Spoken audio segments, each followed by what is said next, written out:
Her face was swollen, blood on her lip, eyes wild, silent. And behind her, Eva, trembling in her wheelchair, clutching a stuffed bear like it could shield her from hell. 3:02 a.m. My breath fogged the glass as I opened the door. No words, just terror, just need. Then my phone vibrated. A single message from her. "Don't you dare shelter them." And in that moment, I understood everything. My sister, Mara, married Jackson when we were in our 20s. He was charming, the kind of man that knew how to tilt his head just right when he listened, how to touch a shoulder like reassurance was currency. At first, I was relieved. Mara had always needed protecting. She was fragile, sweet, too trusting. And Jackson? He seemed like the shield she'd always been missing. But now, standing in front of me, her arms wrapped around her daughter like armor, I saw it. The years, the bruises, the silence, the weight of fear she'd carried for so long. And suddenly, our mother's silence over the years, her strange detachment, her dismissiveness, clicked into something uglier. This wasn't just Mara's shame, this was our family's secret. I kept them hidden, tucked them in the guest room, drew the curtains, moved like a ghost for days. Eva didn't speak, not until day 3 when she whispered, "He locks her in the basement when she talks too much." I gripped the edge of the sink until my knuckles cracked white.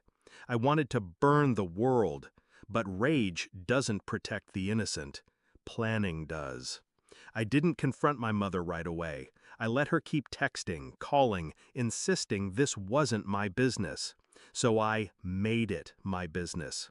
I started with photos, quiet ones, the bruises, the scars. I documented everything Mara allowed. I contacted a friend, one of those women who worked in the shadows, domestic abuse lawyer, silent warrior.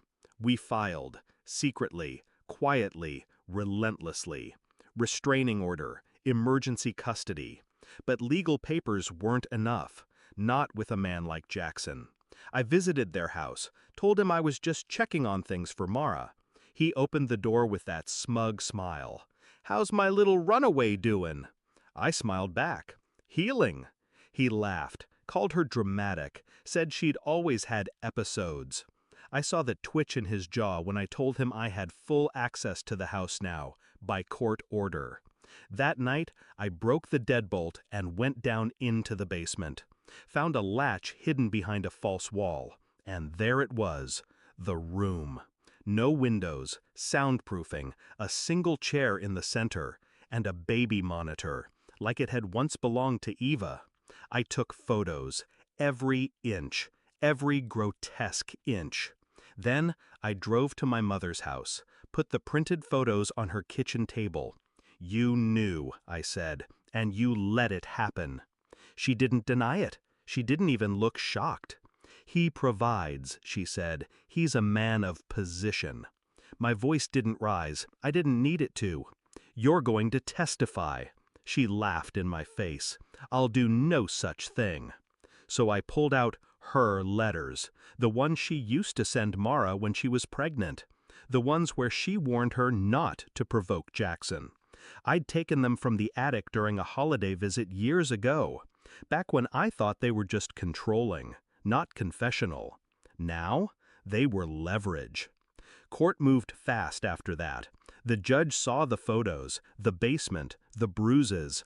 And when Eva finally found the courage to speak, her trembling voice cracked the silence wide open. Jackson lost everything: custody, status, power. And when they cuffed him in the courtroom, he turned to me and hissed, "This was you." I didn't flinch. I just looked him in the eye and said, "She's not alone anymore." But that wasn't the end. See, monsters like Jackson don't disappear quietly. He had friends, connections, a network of cowards in suits and golf clubs. So I exposed them.